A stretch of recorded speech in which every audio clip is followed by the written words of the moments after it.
everyone, and welcome back to my channel. If you are new around here, my name is Austin and I am a New York City based beauty and style content creator out here trying to share my knowledge of how I got to where I am in the content creation world to help you create better and have more successful content. In today's video, we are going to talk about something that I low-key get asked about all the time, which is how to start getting on PR lists for makeup and skincare brands. In this video, first we're gonna dive into the intention of why you might want to be on these beauty PR lists in the first place and what that might do to benefit you and your content as well as the brand. I'll use myself as an example and walk you through exactly how I ended up on Glossier's PR list, which I feel like is a pretty good PR list to be on if I do say so myself, and kind of what that whole process was like for me. I'll give you a quick rundown of how to create a media kit and what you should be including in a media kit when you do pitch yourself to brands to end up on their PR list. I'll give you a quick walkthrough for some tips of how you can start finding contacts for beauty brands and PR agencies that might be interested in sending you product. And last but not least, we'll cover what to include in a pitch email that you're going to send to these beauty brands. So if you're excited to learn more info about how you can start getting on PR lists for beauty brands, drop a comment down below and let me know that you're excited and ready to dive into this whole process. And please don't forget to subscribe to my channel. I put out new videos every Sunday, and give this video a like if you find the information in it helpful. Without further ado, let's jump into the first part of this video. Why do you want to be on the PR list of beauty brands? I think that the kind of general and obvious response to that is, I want some free beauty stuff, obviously. And while getting free product is an amazing, amazing perk, and I feel extremely grateful to all of the brands who have me on their PR lists, you really have to ask yourself some questions about how you're going to be able to provide value back to the brand that's sending you the product. I think the number one mistake that new bloggers make when they approach brands and ask to be on their PR list is that they're only thinking about what's in it for them, and they're not necessarily thinking about why it would be valuable for the brand to be sending them product. The reason that brands have PR lists and mailers is because eventually they want to get them into the hands of influential people who will potentially share that information or share something about a new product on one of their platforms to one of their audiences. Back when I was an editor at Nylon, it seemed like there was a never-ending stream of beauty products being sent to our office, and that was because they wanted the beauty editors there to really be able to test out the products and then share it with Nylon readers if they thought that it was a great product and that people should know more about it. And similarly, of course, bloggers and influencers over the years have become a big part of this conversation as well, amassing audiences on Instagram, YouTube, and other places where they want to be able to share their amazing and favorite discoveries with their audiences as well. So think about what you can give to a brand in exchange for them sending a product over to you. Because if your goal is just to have the most free stuff sent to you, you're probably not gonna end up on many brands' PR lists. I know a lot of you probably know this already, but I do actually find it helpful, even as a reminder to myself, to kind of review the basics and think about when I receive a PR package, what I can give back to the brand to give them exposure or potentially to have an ROI or return on investment for the brand sending me a free product. So let's use an example, and I'll use myself as an example, as I alluded to earlier, about how I ended up now on Glossier's mailing list. As you probably already know, Glossier is one of my favorite brands, and that is probably evident when you look at my YouTube channel because of the number of videos I have made about Glossier in recent years. It should come as no surprise that brands want to send products to people who already like and use those brands. So I think the best brands that you have potential to pitch and kind of end up on their PR list is brands that you are already a fan of and brands that you're already organically sharing about on your own social platforms. So for example, when I was full-time freelance, every time Glossier dropped a new product before I was on their mailing list, I would go down to the showroom in New York,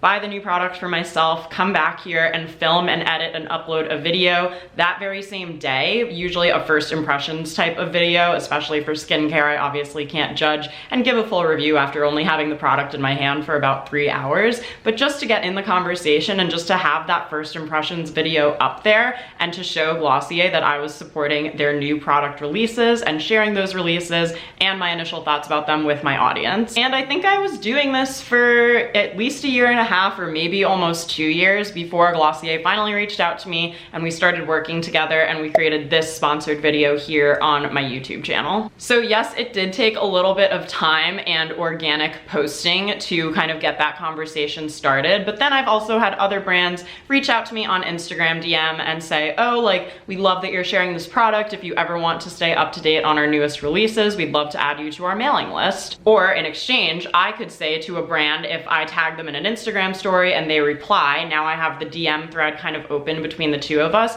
I could say, I love sharing new products and releases with my audience. If there's any way I could speak to someone about adding myself to your mailing list, I'd love to send you some previous examples of content where I've shouted out your brand and ask if you would consider maybe adding me so that I could continue to share new releases about your brand with my audience. Let's talk about the two main ways that you can get in touch or communicate with a beauty brand to potentially find someone on their PR or influencer team. The first way is pretty obvious. It is through email. Now, email is, of course, the more traditional way of reaching out to a PR agency, and I also do find it to be a little bit more professional. And the second way that you can reach out to a brand is actually via Instagram DM. It's becoming more and more common for that to at least be kind of the opening channel of a conversation starter between a content creator and a brand, and then that conversation might eventually move over to email as well. Let's go back to email for a second and talk about the two ways that you can find brand email addresses. On a brand's Instagram profile, there will hopefully be either a contact button or an email button, and those emails are typically a general email, so picture hello@glowrecipe.com or maybe pr@freshbeauty.com. Not real email addresses, just making this up off the top of my head.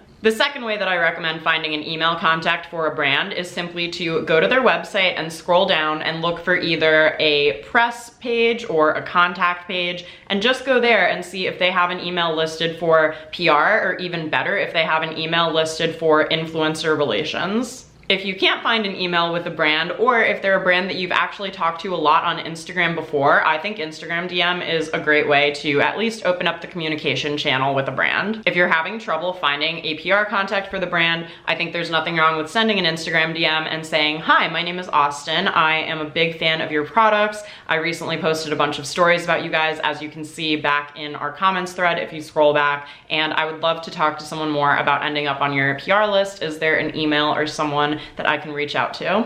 So now you're sitting down to write an email, and the question is, what exactly do I say in this email to convince them that having me on their PR list is actually a really good idea? Rather than sending your whole media kit to a brand the first time you reach out to them, I think it's important to send a few examples of content that you've organically created that you actually feature the brand in. So it doesn't have to be anything crazy. It could be an Instagram story. It could be a tweet where someone replied and asked you a follow-up question about the product and you actually responded and gave them more information about it. Anything that shows that you are a fan of the brand and that you actually also have the education about the products and the ingredients to kind of back up your knowledge and your enthusiasm for the brand. I think a couple of super easy ways that you can kind of spotlight a brand on your social media channels are to do an Instagram story roundup of your empties, to even tweet out about a product that you're really liking, to post on Instagram maybe like a flat lay including that product, or even better yet, a video for those products. It's really easy to incorporate brands into your organic content. It doesn't have to be a fully dedicated blog post or a YouTube video, but obviously the more of those in-depth kind of content features that you have for a brand, the more that you can kind of back up your enthusiasm for the brand and why you like it to better convince them that you might be a good fit for their PR list. I wouldn't actually recommend sending a media kit in your first email to a brand. I just think that sometimes the attachment can land your email in a spam folder. I've heard that before. I haven't fully confirmed that. But either way, I think pulling out a few key statistics from that media kit in conjunction with examples that you have about the brand already are a really great way to kind of beef up your email to show them that you are a good fit for them. And last but not least, I want to cover exactly what you can add in your pitch email that will make the brand really interested in wanting to at least respond to you and consider you for their PR list. I would include what I just talked about, a couple of examples of content of the brand where you've already shouted them out, and maybe a few key statistics from your social media channels that would convince them that your audience is interested, engaged when you talk about beauty products. I would also include your name, links to any social media platforms that you have that you would plan to possibly feature content on or feature products on. And I would also include at least 1 or 2 really concrete ways that you would plan on featuring new products. So if you make a lot of product review videos on YouTube, just like I do, you might want to mention that to the brand and give them some ideas of potential feature opportunities. If you want more information on my exact pitching strategy, I do have my ebook Right on Pitch on my website. There is a link down below in the description box if you'd like to learn more about that and check it out for yourself. One more tip before I leave you, I just want to say that you are never obligated to post about a brand when they send you a PR package. If you're receiving a gifted product from a brand in exchange for posting, that's something different. But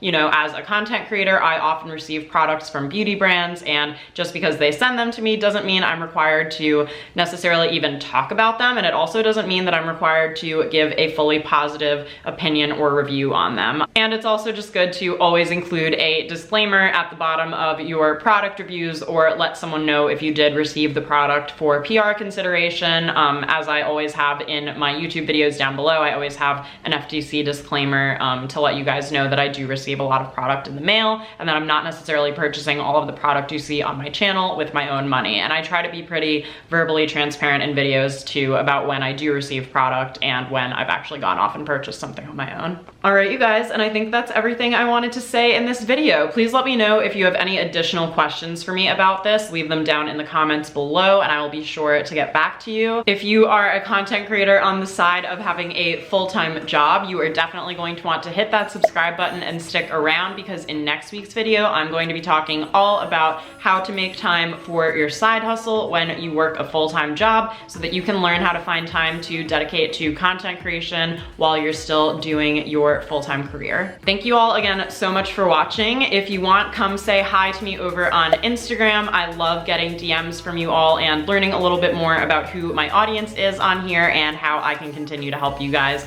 make better content and navigate this whole weird influencer beauty world and make it a little bit easier. Have an awesome rest of your day, and I will see you guys in next Sunday's video. Bye.